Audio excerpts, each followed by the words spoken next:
Vamos lá, irmãos. Joel capítulo 3, a partir do versículo 1. Acompanhe aí na sua Bíblia. Diz assim: Porquanto eis que, naqueles dias e naquele tempo, em que removerei o cativeiro de Judá e de Jerusalém, congregarei todas as nações e as farei descer ao vale de Josafá, e ali com elas entrarei em juízo por causa do meu povo e da minha herança, Israel, a quem eles espalharam entre as nações, repartindo a minha terra, e lançaram a sorte sobre o meu povo, e deram um menino por uma meretriz, e venderam a menina por vinho para beberem. E também que tendes vós comigo Tiro e Sidom, e todos os termos da Fenícia, e é tal o pago que vós me dais? Pois, se me pagais assim, bem depressa farei cair a vossa paga sobre a vossa cabeça. Visto como levastes a minha prata e o meu ouro, e as minhas coisas desejáveis e formosas metestes nos vossos templos, e vendeste os filhos de Judá e os filhos de Jerusalém aos filhos dos gregos para os apartar para longe dos seus termos, eis que eu os moverei do lugar para onde os vendestes, e farei cair a vossa paga sobre a vossa própria cabeça, e venderei vossos filhos e vossas filhas pela mão dos filhos de Judá, que os venderão aos de Seba e a uma nação remota, porque o Senhor o disse. Amém, irmãos? Até aí. Versículo 1 ao versículo 8. Irmãos, como nós sabemos, o livro do profeta Joel é um livro onde nós já estamos comentando algumas terças-feiras sobre ele, e falamos acerca da infidelidade a Deus, que foi o motivo do juízo de Deus sobre aquele povo. Nós falamos da maneira como Deus conduziu o seu povo ao arrependimento, Como Deus permitiu que algumas coisas acontecessem para que o seu povo se voltasse para Ele. Deus requereu do seu povo o arrependimento genuíno, e a Bíblia Sagrada diz que a consequência do arrependimento genuíno foi a restituição material e a promessa do novo tempo espiritual, a promessa da efusão do Espírito. Deus, Ele recompensou o seu povo quando o seu povo se voltou para Ele novamente. Nós aprendemos aqui que Deus faz isso conosco. Quando nós nos voltamos ao nosso Deus, Deus se volta para a gente, para todos nós. E Ele abençoa a nossa vida de maneira que nós nem podemos explicar. Agora, irmãos, tem a continuidade disso aqui, é que por que o povo de Deus, eles se penderam, digamos assim, para o lado da infidelidade? Porque eles foram influenciados por nações inimigas. Irmãos, deixa eu falar uma coisa, e vocês hão de concordar comigo. Não é fácil servir a Deus na prova. Não é fácil servir a Deus no cativeiro. Não é fácil. A gente vê, não é fácil você seguir a Deus na necessidade. Tem uma coisa no direito que chama estado de necessidade. Por exemplo, matar alguém é crime. Está previsto no Código Penal, está previsto na Bíblia Sagrada. Agora, existem casos que o estado de necessidade fala mais alto. Por exemplo, uma vez teve um acidente, um avião, lá no gelo, no Polo Norte, e diz que o único sobrevivente não tinha o que comer.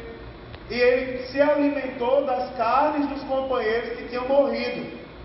Teve o caso de uma mineradora que desabou aí, e um dos mineradores tirou a própria vida para que os outros sobrevivessem, bebendo o sangue dele e comendo da carne dele.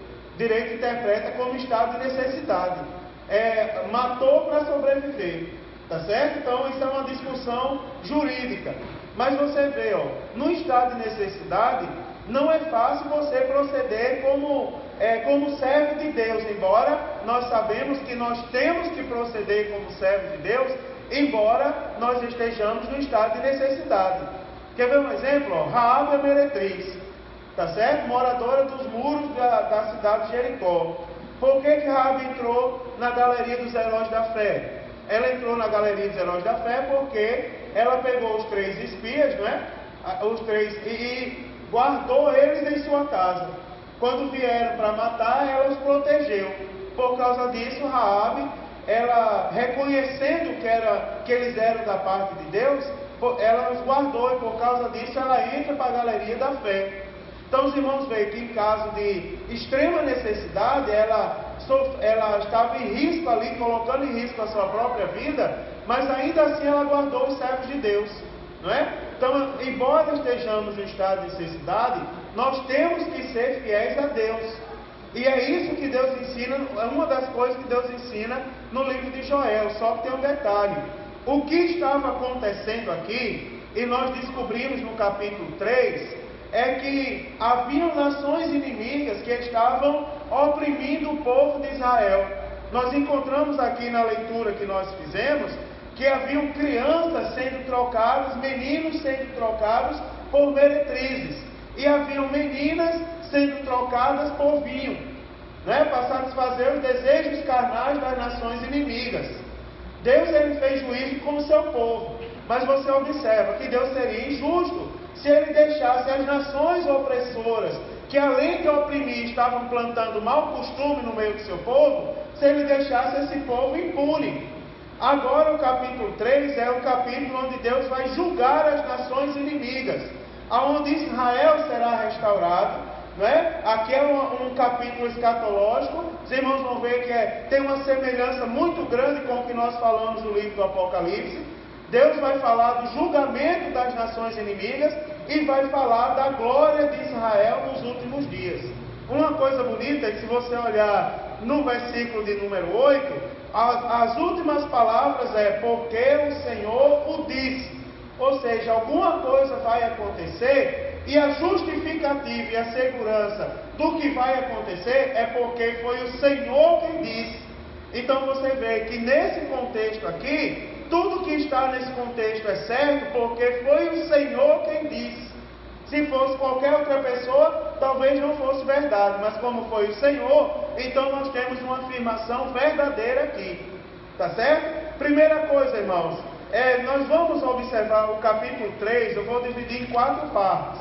Hoje eu vou falar a primeira parte, e na próxima terça eu falo as outras 3, tá certo? Primeira parte é a corte, o julgamento sendo instaurado, que é o que nós vamos falar hoje, do versículo 1 ao versículo 8. Do versículo 9 ao versículo de número 13, nós vamos ver a colheita, ou seja, a execução da pena. Do versículo 14 ao versículo de número 17, nós vamos observar o que eu vou chamar de tempestade. Sabe por que tempestade?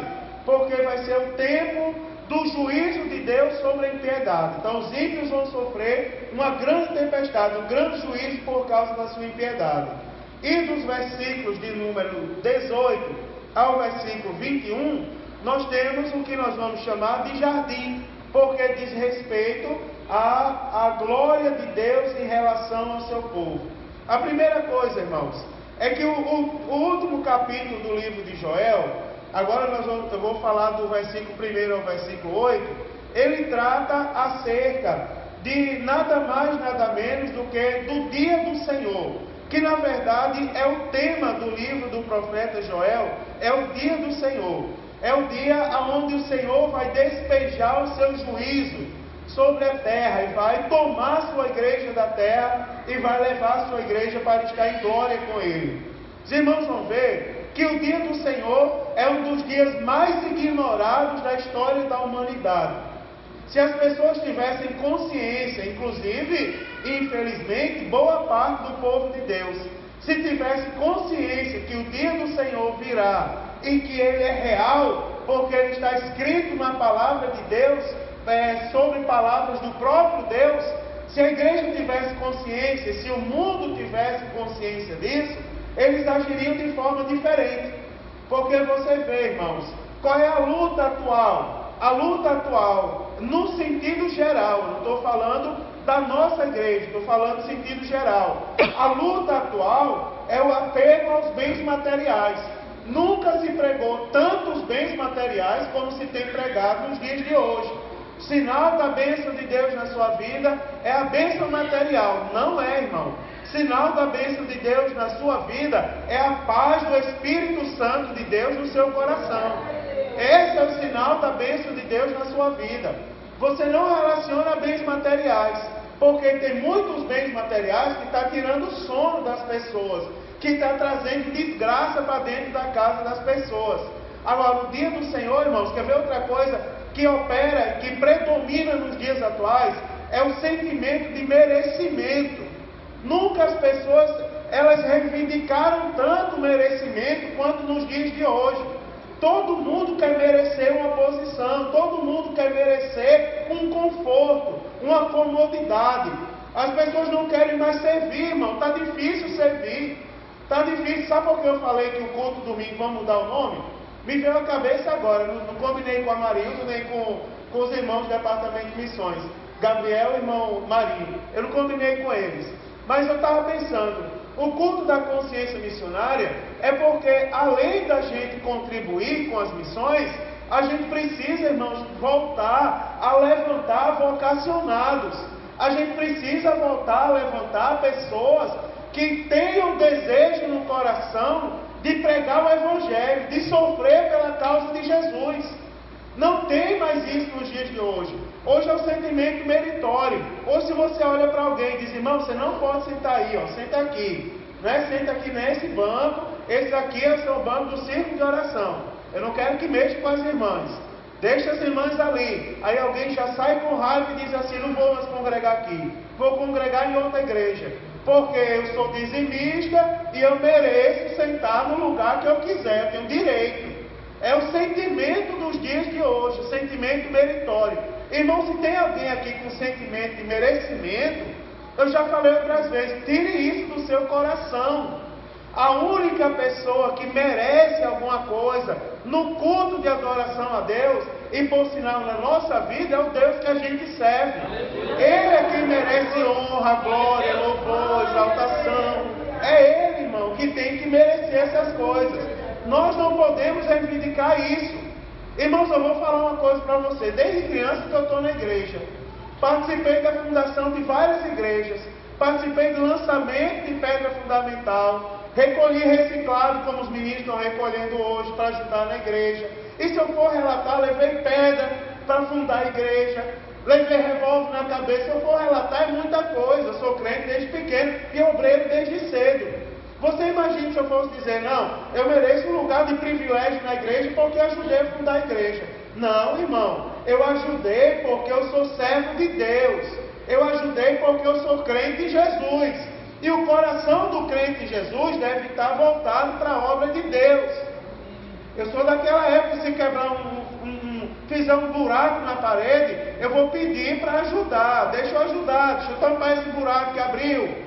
Não é? Mas as pessoas hoje em dia não pedem mais. Não, eu vou lá fazer isso. Que a igreja contrata um pedreiro, eu não sou dizimista? Não, irmão. Isso não existe. Isso é ignorar o dia do Senhor. O dia do Senhor é real, ele está próximo. Lembre-se que nós não seremos salvos por obras, mas nós seremos julgados pelas nossas obras. Quando chegar no céu, a perda e ganho de galardão é por quê? É por causa das obras, das palavras proferidas, dos pensamentos que nós alimentamos. E está tudo sendo anotado no livro de Deus. Então, irmão, nós não podemos ter um sentimento meritório. Nós temos que ter a consciência que o dia do Senhor é real. Agora, voltando para cá, esses primeiros versículos, mantenha sua Bíblia aberta para eu explicar ele para vocês. Em primeiro lugar, se você prestar atenção ao versículo de número 2 e 3, você vai ver que começa a acusação a ser formalizada. O que nós temos do versículo 1 ao versículo de número 8 é um julgamento, tá certo? Agora, do versículo 2 ao versículo 3, nós vamos ter ali a acusação sendo formalizada. De que as nações ímpias estão sendo acusadas? Aí você vai ver no versículo 2, congregarei todas as nações e as farei descer ao vale de Josafá, e ali com elas entrarei em juízo, ou seja, vai ser instaurado um juízo, julgamento. Daí diz assim o versículo: por causa do meu povo e da minha herança. Por causa do povo de Deus, Deus vai instaurar um juízo. Aí ele continua, diz assim, ó: Israel, por causa da minha herança, Israel, a quem eles espalharam entre as nações, repartindo a minha terra. Então você vê as acusações, ele já identifica aí. Por que vai ser instaurado o juízo? Por causa de Israel. Irmãos, olha que coisa maravilhosa aqui. Antes de eu explicar os pormenores, irmão Samuel, veja que coisa bonita. Por que haverá? Por que Deus vai julgar as nações ímpias, as nações inimigas? Por amor ao seu povo, por amor a mim e a você. Está vendo por que a gente não pode ter sentimento de merecimento? Nem pode alimentar sentimento de justiça própria? Aí vem as dissensões entre os irmãos, quando a gente alimenta esse tipo de coisa. Não, está lá, ó, Gustavo andou falando mal de mim por aí, eu não vou sossegar enquanto eu não ver Gustavo. Tem pessoas que dizem assim: eu não sossego enquanto não ver ele humilhado aos meus pés. Isso não é discurso de crente. Eu não sossego enquanto não ver Gustavo abençoado, reconhecendo Cristo como Senhor e Salvador da vida dele, restaurado, fazendo a obra de Deus, sendo uma bênção para quem escuta ele. Esse é o sentimento de crente. Agora, você já pensou o sentimento de vingança? Tem pessoas guardando mágoa, tem pessoas guardando rancor, tem pessoas, irmãos, sabe por que eu estou dizendo que a gente deve se libertar disso? Porque o nosso juiz, ele não é dessa terra também. O nosso juiz está no céu, reinando eternamente, irmão. O nosso juiz é o nosso Deus. Nos últimos dias, ele vai instaurar. O versículo 1 diz: naquele dia e naquele tempo. Ou seja, em algum momento que vai chegar, ele vai vir e vai instaurar um juízo por causa do meu povo. E ele diz: a minha herança.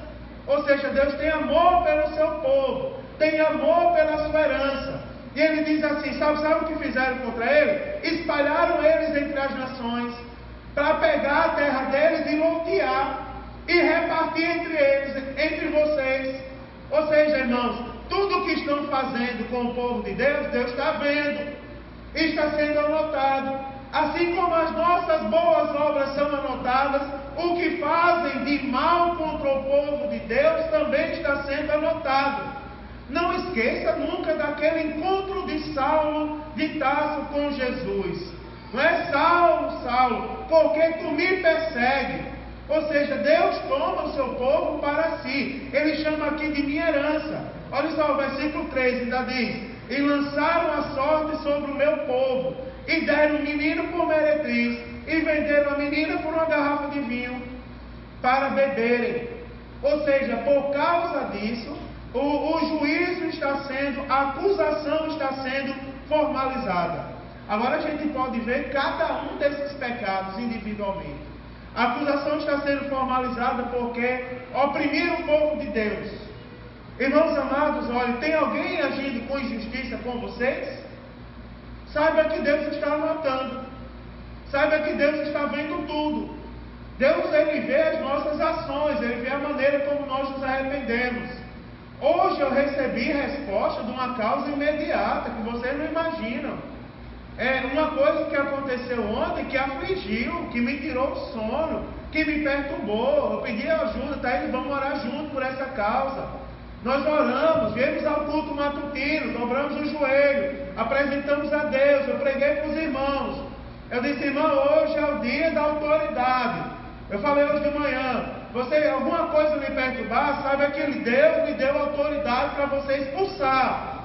Não é que ali estão lhe perturbando? Eu falei de João, dos discípulos na Porta Formosa, que estava lá o paralítico. Jesus não estava lá como homem, mas estava lá o servo de Deus. Eu não tenho prata nem tenho ouro, mas tenho Jesus. Pronto. Em nome de Jesus, levanta e anda, levantar e andar. Deus lhe deu autoridade para expulsar as coisas do mal. Agora é assim, irmão, eu vou falar uma coisa para você. Tem coisas que a gente não pode expulsar, está além das nossas forças. Eu orei hoje de manhã por aquela causa. Deu 10 horas da manhã, eu mostrei a Thaís no meu celular. Está aqui, Thaís, a resposta da oração. Deus já deu vitória, sabe por quê? Porque nós ainda temos um juiz, irmão. E o nosso juiz é o nosso Deus. Entregue na mão dele. Está aqui os motivos, ó. Peraí, Deus está tratando conosco primeiro, irmão, aí. Às vezes a gente não tem esse sentimento, não é? Deus está tratando conosco, mas o problema eu sei que não sou eu. Tem pessoas me oprimindo, tem pessoas fazendo mal. Não se preocupe não, irmão. Olhe, a Bíblia Sagrada diz: não se perturbe com aqueles que não tem inveja dos malfeitores.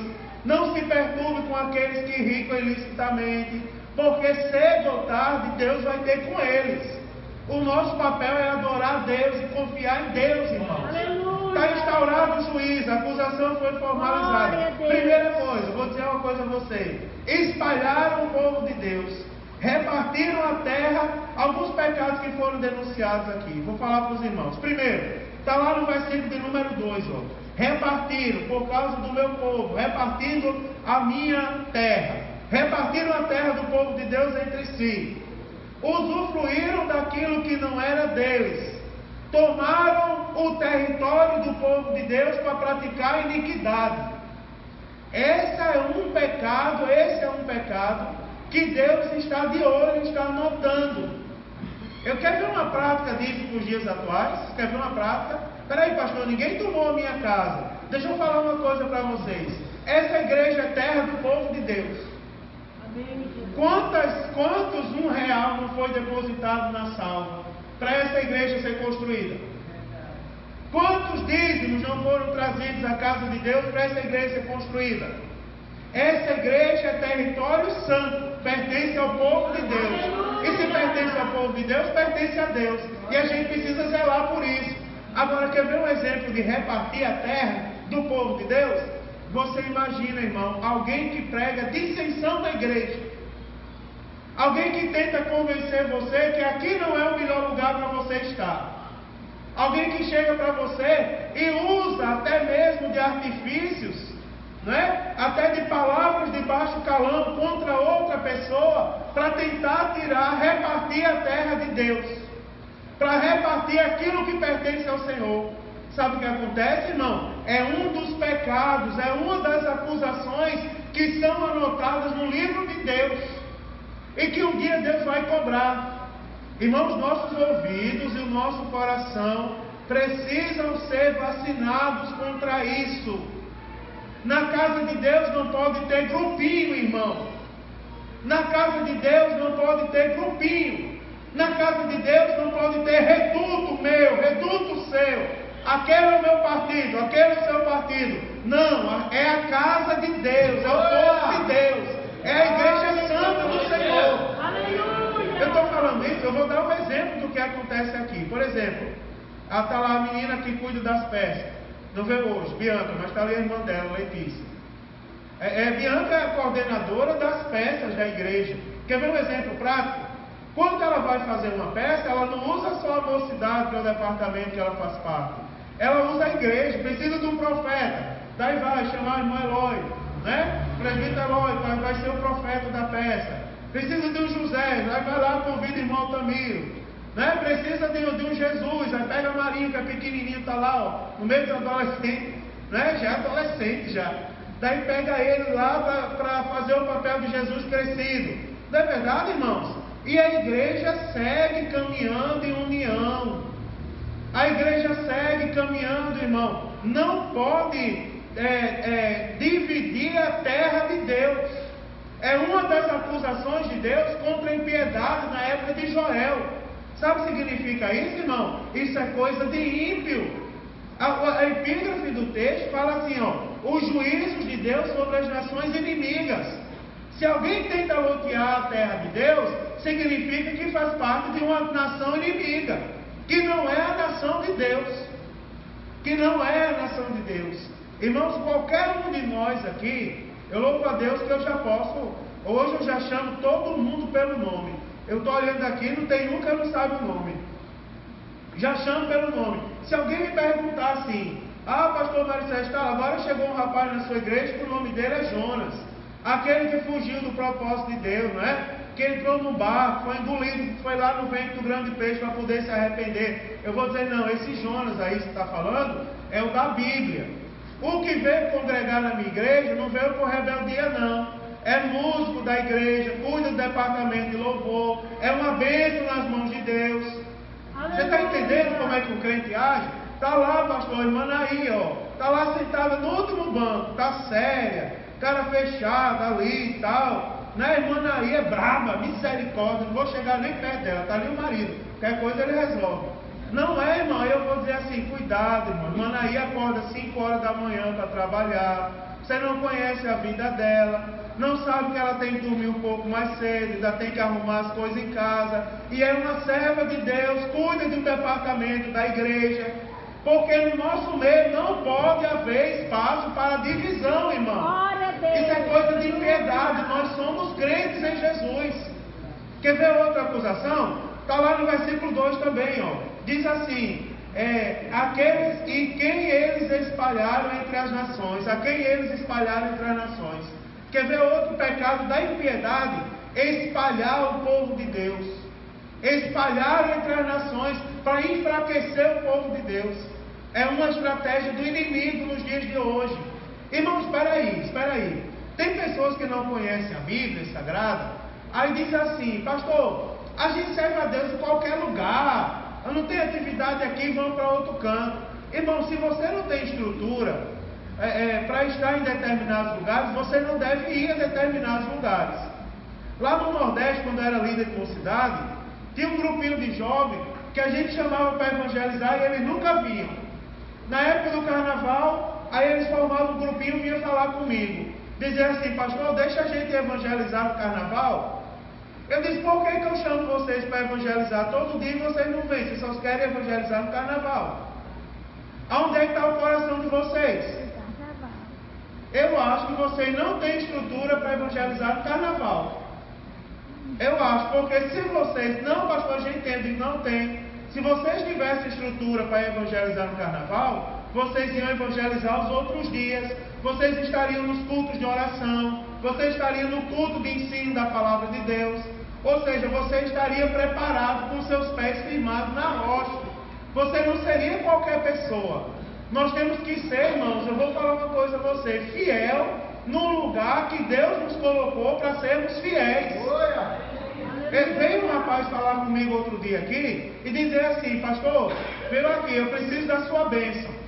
Aí eu disse, está certo, está abençoado. Você dá minha bênção, o que é que eu vou fazer? Eu vou abençoar. Por quê? Mas ele disse, não, eu quero falar um motivo. É porque o senhor nem era pastor daqui ainda, eu fui congregar em outra igreja, em outra denominação aí, que eu não sei nem qual é. Aí ele disse, aí o pastor daquela igreja me chamou agora e disse assim, olha, volte lá na sua igreja e fale com o pastor que está lá e pergunte a ele se ele abençoa a saída de vocês lá, embora ele não era pastor na época que vocês saíram para cá. E eles voltaram para pedir a minha bênção. Sabe o que eu fiz? Abençoei. Aí eu disse, mas por que ele disse isso? Porque ele disse assim, ó, se vocês vierem para cá, vocês têm que se dedicar à nossa igreja. Vocês não podem ser mais da Assembleia de Deus. A Assembleia de Deus tem que sair do seu coração e você tem que focar nesse lugar.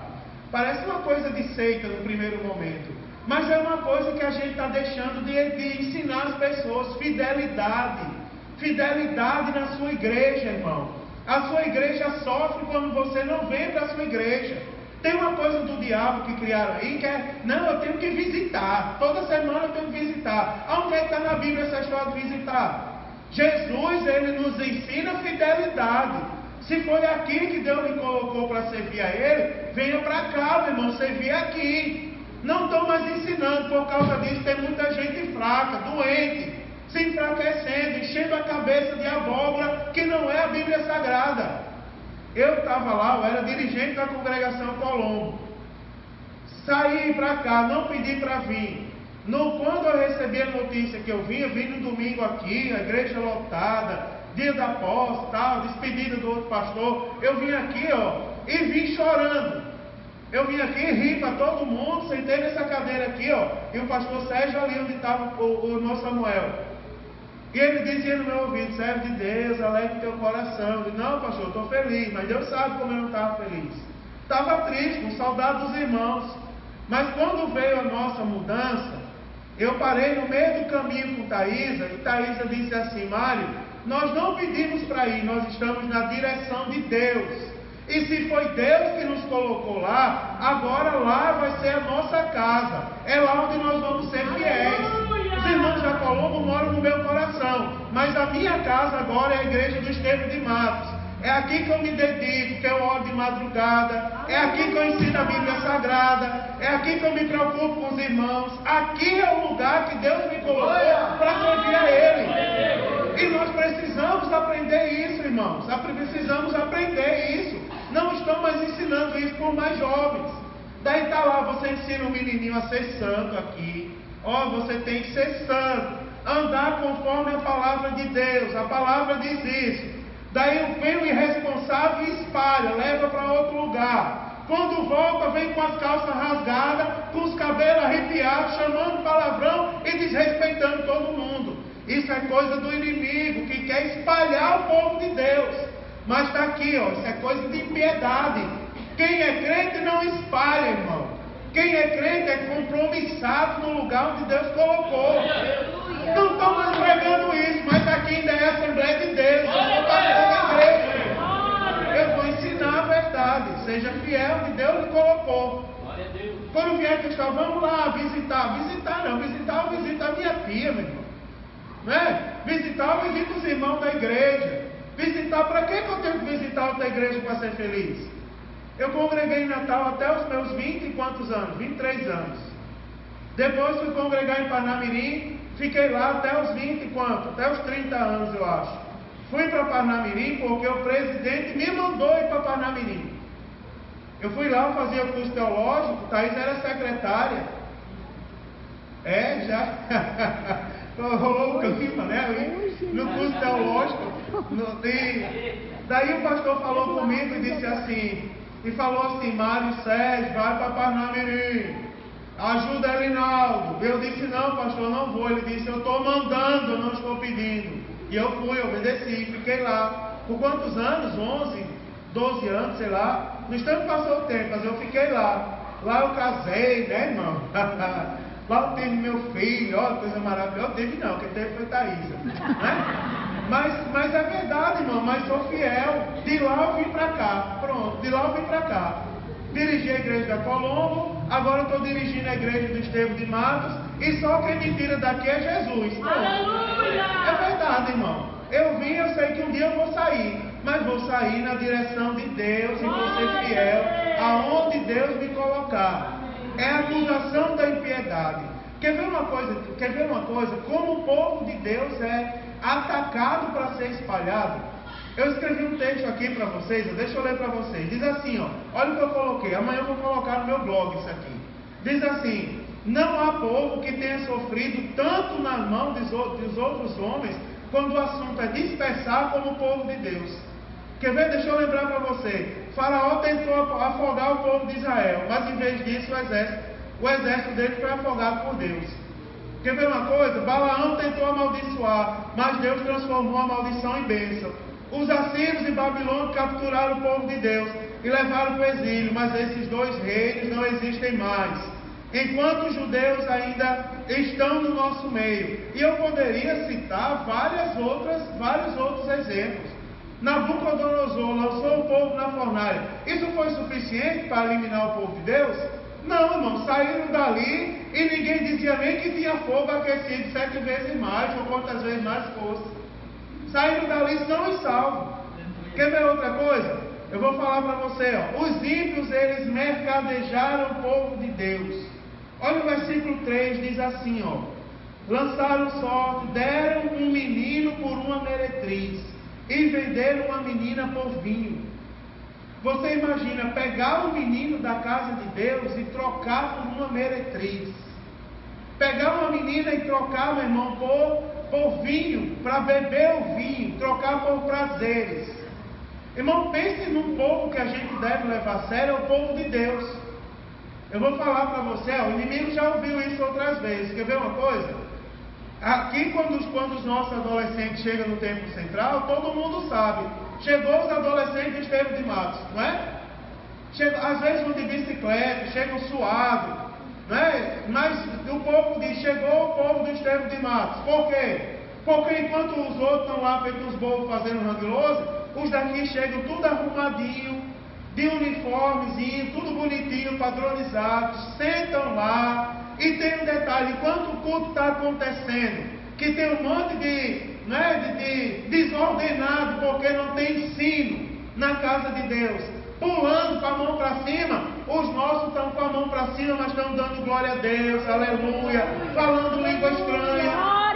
E quando as pessoas querem elogiar, eles não pensem que vão elogiar os que agem como ímpio, não. Eles ligam para mim e dizem assim, pastor, os adolescentes, não seus, mas os da sua igreja, são bênção de Deus.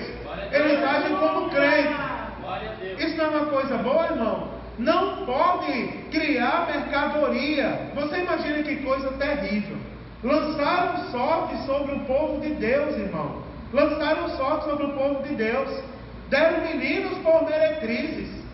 Olha que coisa terrível. Trocar a natureza de uma criança por a natureza de uma meretriz, de uma esposa infiel. Quer ver outra acusação, irmão? O profeta Joel, ele vai denunciar o fato dos judeus terem sido vendidos aos gregos, irmãos, para afastar o povo de Deus da sua terra. Você vê que às vezes a gente age com certo exagero? Eu abracei um rapaz essa semana e disse assim, você não precisa ser vendido para outro lugar para ser feliz. Você nem precisa ser vendido. Basta você estar na sua igreja adorando a Deus. Eu disse para ele. Porque é uma estratégia do adversário levar para longe para enfraquecer. Vender barato para cortar a identidade. O povo sem identidade não existe. O povo de Deus tem que ter identidade. Nós temos uma identidade. Eu vim com o Thaís, estava voltando. A gente foi pregar no Rio Grande do Sul, esse final de semana passado. Eu preguei para um público, Thaísa para outro.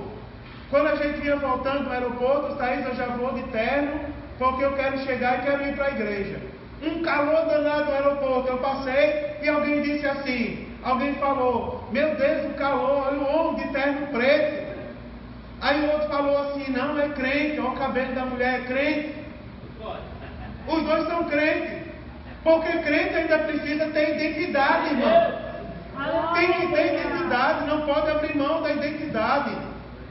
Crente não pode se envolver, não é? Eu passei num lugar e o irmão disse assim, pastor, foi legal demais o que aconteceu ali. O que foi? Ele disse, eu entrei no bar e pedi um Guaraná, enchi o copo de Guaraná e fiquei lá de perna passada. Para os crentes passarem e rir de mim. E sair falando mal de mim, dizer, ó irmão, bebendo cerveja no bar. Eu disse, tem duas coisas que eu quero ensinar. Primeira, ele disse, não é só para ver os crentes falando mal de mim. Primeiro, lá o apóstolo Paulo, ele diz assim, cuidado com o irmão mais fraco. Porque se o teu beber, o teu comer escandaliza o irmão mais fraco, você é culpado. Porque pelo irmão mais fraco, Jesus derramou sangue. Eu disse, você está induzindo o povo ao pecado pensando que eles vão sofrer? Quem vai sofrer é você, que está trocando a identidade do povo de Deus por uma garrafa de Guaraná, para eles acharem que é cerveja e pecarem. Essa é a primeira coisa. Segunda coisa, querido, tu tem que ter identidade, homem. A tua identidade não é estar no bar com um copo de Guaraná para parecer cerveja, não. Te converte, rapaz.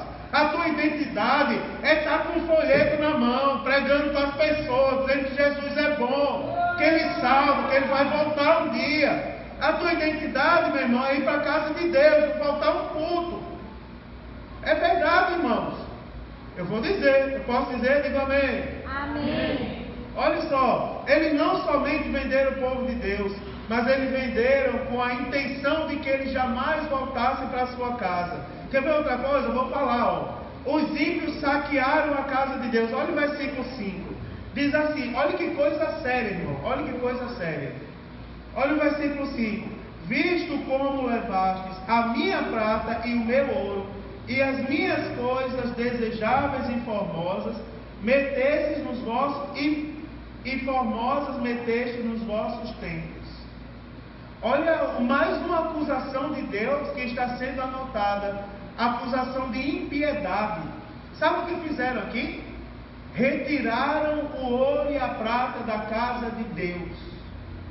Aqui eu poderia falar de várias coisas. Esse copo aqui, irmãos, ó, ele pertence à igreja. Ele foi comprado, foi consagrado aqui, ó, para ser usado na igreja. Para quem vier pregar aqui, tomar água, não sentir sede. Isso aqui pertence à igreja. Se eu tirar isso aqui da igreja e levar para minha casa, eu estou saqueando a casa de Deus. Sabia disso? A gente dirigiu uma igreja, vocês sabem dessa história. A gente dirigiu uma igreja que lá desconstruíram a igreja de madeira para construir um templo bonito. Sabe o que aconteceu? Levaram tudo da igreja. A gente foi assumir a igreja, não tinha nada, não tinha banco, para o povo sentar, não tinha instrumento, não tinha nada. Aí o povo chegava para mim e dizia: pastor, mas a gente comprou isso aí, fez campanha, a cozinha não tinha panela, não tinha nada. E eu disse: onde foi parar os bancos da igreja? Aí eu comecei a visitar o povo e parei de visitar, porque era um constrangimento. A gente chegava para visitar o povo, quando chegava lá, que entrava, estava o banco da igreja lá. Até os banners dos conjuntos, que os conjuntos compram. Não é assim? Eu entendo o seguinte, ó, vê se vocês discordam de mim. Se foi feita uma campanha para comprar um copo, esse copo não pertence a mim, porque sou o líder do departamento, não, pertence à igreja. A igreja participou da campanha, isso aqui é da igreja, não é meu não. Mas a gente chegou na casa do irmão um dia, não foi, Thaís? Lá, quando a gente dirigia aquela igreja, a gente chegou lá que tinha, na sala da casa, tinha todos os banners dos conjuntos da igreja, enfeitando a sala. Daí eu digo: sim, os irmãos compram e dá para você. Não, quando desmancharam a igreja de madeira, daí a gente foi lá e pegou. Eu digo: não, se eu fosse o pastor na época, eu tinha chamado a polícia para prender vocês tudinho. Aí eu fui pregar um dia, eu disse: irmãos, você já viu aquela mão? Imagine você acordar de noite e uma mão. Quem aqui já viu aquele filme da família Adams, né? Família Adams, né? Aquele família terror, né, Samuel? Daí tem uma mãozinha, né? Já viu aquela mãozinha? Já viu, Manassés? Viu? A mãozinha lá da família Adams, não é? Todo mundo já viu aquela mãozinha. Imagina aí, irmão, você acorda, quero ver quem diz que não viu aí. O Marco viu também várias vezes, ó. Você imagina, irmão, no filme. Imagina aí, olha para mim. Imagina o terror, irmã Rosinha, que não vai ser a pessoa acordar de noite e ver aquela mãozinha escrevendo na parede. Diga aí, você abre os olhos e está lá uma mão no seu quarto escrevendo na parede. Diga aí o grito que muita gente vai dar. Tem uns que vão travar, assim, vão ficar duro, endurecer. Outros vão morrer ali mesmo. Não é do susto, é verdade. Quem tiver problema no coração não escapa. Aí eu disse assim: irmão, sabe por que aquela mãozinha apareceu com o rei da Babilônia? Porque ele pegou os utensílios da casa de Deus e levou para a casa dele. Aí eu disse: vocês acreditam que Deus não mudou? Que Ele é o mesmo? Aí eu disse lá naquela igreja: vocês tomem cuidado, porque a mesma mãozinha pode aparecer hoje. Fosse provado e achado em falta. Não é verdade? Você traz de volta os utensílios. Eu lembro que eu estava com o Thaís um dia e o presidente estava na nossa casa. Daí começou a chegar um bocado de coisa. Chegou banco de igreja, era só os bancos chegando. Chegou banco de igreja, chegou instrumento, violão, a bateria velha, que durou pouco tempo, mas chegou a bateria também. Começou a chegar, veio o violão, cadeira branca veio uns 50. Começou a chegar panela, começou a chegar relógio. Quadro de aviso para colocar, fazer mural. Chegou um monte de coisa, a igreja não teve mais falta de nada. Aí o presidente disse: ô Mário, por que eles estão trazendo de volta? Aí eu disse assim: é porque ontem eu lembrei para eles, ó, que a mãozinha pode aparecer. Não é verdade, irmãos? Quer ver? Eu acabei de falar de dízimo, isso aqui não se enquadra também? Vocês pegaram, ó, vocês foram lá no versículo 5 e levaram a minha prata e meu ouro. No lugar de trazer a casa de Deus, usufruiu com seus próprios prazeres. Você vê que isso é uma acusação de Deus contra a impiedade. Quer ver outro detalhe? Eu vou falar, vou terminar no horário. Olha só, versículo 5 ainda. Quer ver uma coisa, irmão? Profanaram a casa de Deus. Foram lá, ó, e das minhas coisas desejáveis e formosas metesse nos vossos templos. A profanação contra a casa de Deus. Irmãos, olhem, deixa eu ensinar. Olhem como o ensino é bom, o ensino gera vida. Quer ver? Eu vou ensinar. Quer ver um exemplo de profanar a casa de Deus? Não é porque não está tendo culto que a casa de Deus deixou de ser casa de Deus. Vocês concordam, irmãos? Não é porque não está tendo culto que eu vou entrar e fazer o que eu quiser na igreja. Não é. Aqui foi feito 2 jantares das irmãs, não tinham de fazer. A gente eu autorizei tirar os bancos, botar as mesas, mas com o coração apertado. A partir do ano passado eu combinei com Thaisa: não vamos mais tirar os bancos de Deus para fazer jantar aqui dentro. Parece uma atitude radical, mas aqui não é restaurante, irmão, aqui é uma igreja. Não é verdade? Aqui é a casa de Deus, aqui é o lugar da gente cultuar a Deus, a gente dá glória a Deus, aleluia. Aqui não é um restaurante, não. Aqui não é uma casa de festa, não. Tem que fazer festa? Vamos fazer no lugar adequado para a festa. Não pode profanar o altar da casa de Deus, irmão, é um lugar sagrado. O púlpito da casa de Deus, ele foi feito, esse daqui tem púlpito na Câmara Municipal, tem púlpito em tudo que é lugar que você imaginar, mas o da casa de Deus, púlpito é esse móvel aqui, púlpito é o nome que a gente dá a esse móvel. Esse aqui foi feito para apoiar a Bíblia, para apoiar a harpa e a gente anunciar o Evangelho de Jesus Cristo. Aleluia! Não foi feito para outra coisa. Eu estou falando isso não é missão só minha, não. Isso é de todos nós, irmãos, de todos nós. Às vezes, tem umas criancinhas que não são acostumadas na igreja. E a gente tem que ter paciência com elas. Cadê Miguel? Está ali, Miguel está lá no colo de Marina. Miguel, quando era pequenininho, ninguém segurava. Não era, José? Uma espoletazinha mexia com todo mundo. Vai chegar a idade de Júlia, né? Vai chegar a idade que já chegou, está ali ela correndo no corredor. Né? Vai chegar a idade que Júlia vai passar por aqui e Grace vai ficar dali. Meu Deus, deixa chegar a idade de Antônio, para vocês verem a cara de Eduardo aqui em cima. Vai chegar a idade que Antônio vai correr na igreja, vai fazer uma bagunçazinha, mas é da idade. À medida que ele vai se acostumando na igreja, ele vai entendendo que tem que ficar sentado. O meu fez isso, o meu corria por baixo dos bancos, recolhia o sapato das irmãs, levava lá para trás, era uma tribulação depois do culto. Hoje cresceu, está ali do lado da mãe, já é batizado no Espírito Santo, já sabe que não pode andar na hora do culto. Mas a gente tem que cuidar, irmãos, das coisas da igreja.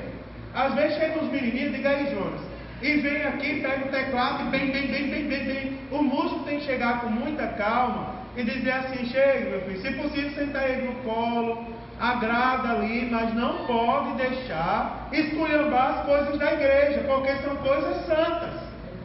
Você vê, irmão, como isso é sério. Isso está na Bíblia Sagrada. Isso está na Bíblia Sagrada, a profanação da casa de Deus. Irmão, quando não estiver tendo culto, ninguém está autorizado a entrar aqui escutando funk, não. Ah, porque não tem culto, vamos bagunçar, liberar geral. Não. Porque o pastor não está, vamos bagunçar. Não. Porque os obreiros não estão, vamos começar a girar nessas cadeiras aqui bem muito, como se estivesse tudo doido. Não, irmão, a casa de Deus tem que ter ordem e decência sempre. Sempre. Essa palavra surge efeito, viu, irmãos? Ela é assim, um pouco difícil de dar glória, mas é uma palavra que tem base na palavra de Deus. Quer ver uma coisa? Vou terminar agora.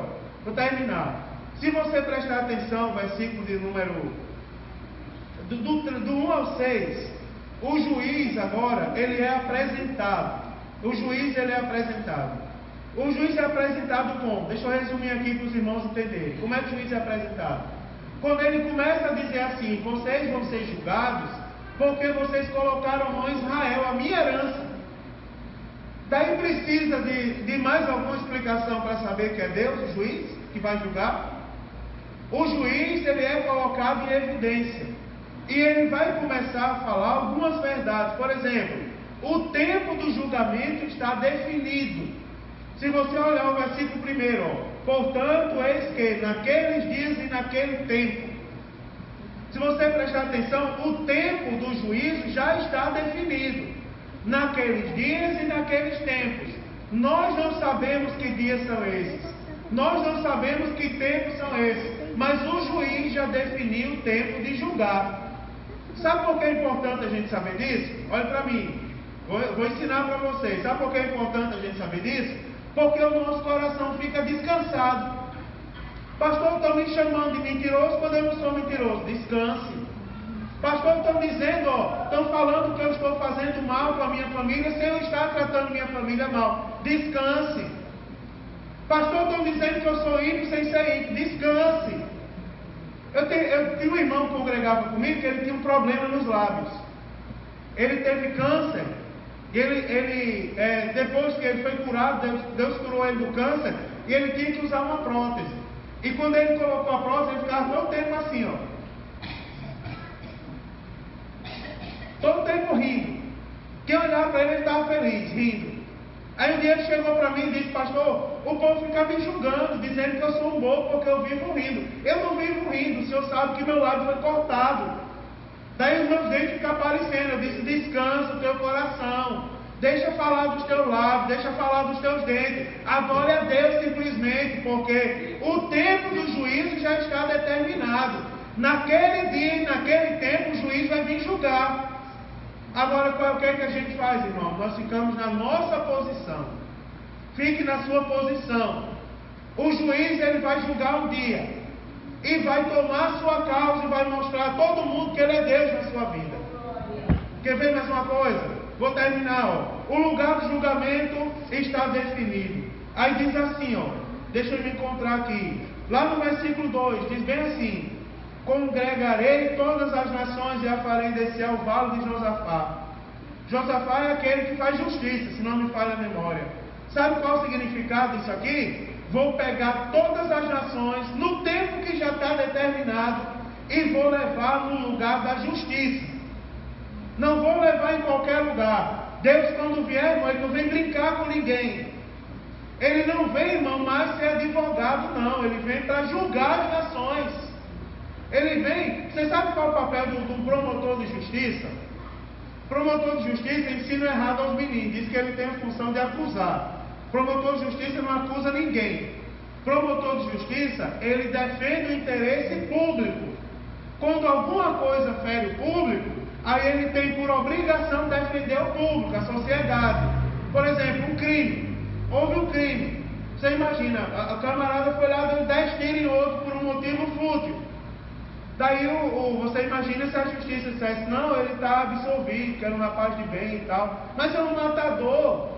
Qual é o papel do Ministério Público, do promotor de justiça? Não, tem que ser feita justiça. Não é nem em respeito mais à família do que morreu, é em relação à sociedade. A sociedade viu que o homem matou sem ter um motivo, e mesmo que tivesse, ele não poderia ter matado. Vamos dar uma satisfação à sociedade. Por isso que o Ministério Público vem. Jesus, quando vier, irmãos, ele não vem como acusador. Mas ele vem, se você observar a palavra de Deus, ele vem por causa do seu povo. Ele vem por causa da sua herança. Ele vem para defender o seu povo. O seu povo ele vai representar naquele dia. E ele vem para julgar e também vem como juiz em relação às nações inimigas. Você está entendendo como é interessante a palavra de Deus? Ele vem no tempo determinado. O lugar vai ser o lugar de justiça. A razão do julgamento já está definido. Olha aí o versículo 2, que coisa bonita. E ali com elas entrarei em juízo. Aí ele diz, a razão do julgamento: por causa do meu povo e da minha herança. Essa é a razão de Deus fazer justiça. A justiça, a nossa justiça vem de Deus. Vem de Deus. Você não tem que lutar contra ninguém. As armas da justiça já foram entregues. Sabe quais são as armas que a gente guerreia, irmão? É joelho no chão e oração. É clamar ao juiz que pode resolver a nossa causa. Mas deixa eu terminar aqui, Algumas coisas importantes a gente vai tirar aqui, Olha só, o réu vai ser condenado. Olha o versículo 4.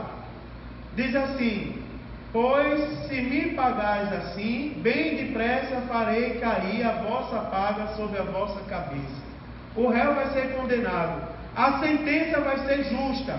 Quer ver? Olha o versículo 4, onde diz assim, ó: farei sem demora. Deixa eu ver onde é que está. Diz assim, versículo 4: e também tendes comigo Tiro e Sidom, o qual foi pago.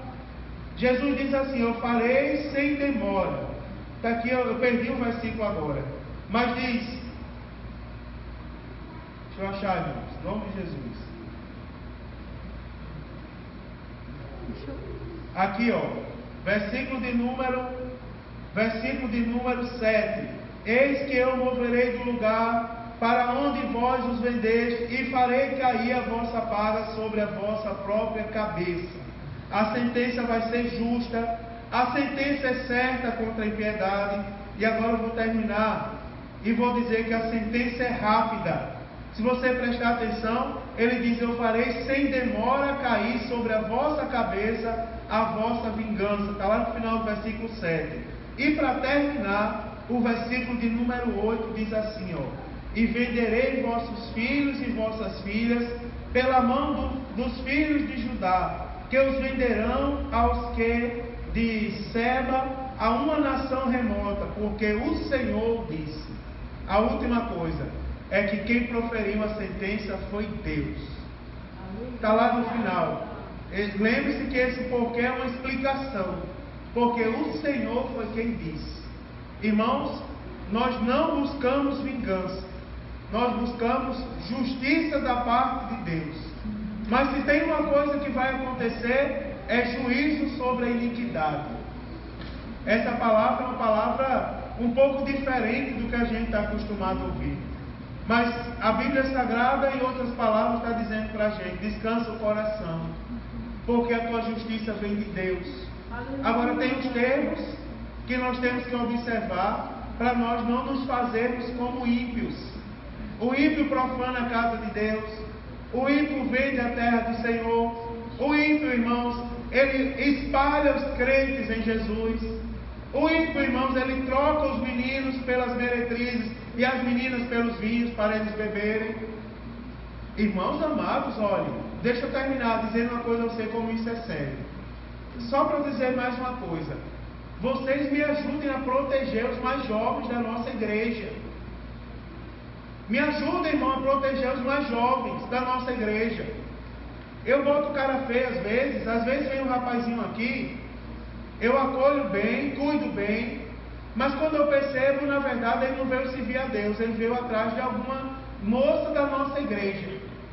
Sabe o que é que eu faço? Eu chamo ele sem ninguém perceber e tenho uma conversa com ele, porque eu tenho que proteger as moças da minha igreja, eu tenho que proteger os rapazes da minha igreja. Eu quero saber, irmão, onde eles estão indo, eu quero saber se eles estão estudando, porque eu não posso permitir que vendam os rapazes da minha igreja por meretrizes. Não, os rapazes da minha igreja têm que ser bons, têm que ser homens de respeito, formados. Eu luto por eles, e a igreja precisa lutar por eles também, pelas crianças da igreja, pelos novos convertidos da igreja. Porque, irmãos, contra a impiedade virá o juízo. E quem vai mandar o juízo não sou eu, não. O juízo vem do Senhor, e será conforme Ele determinar.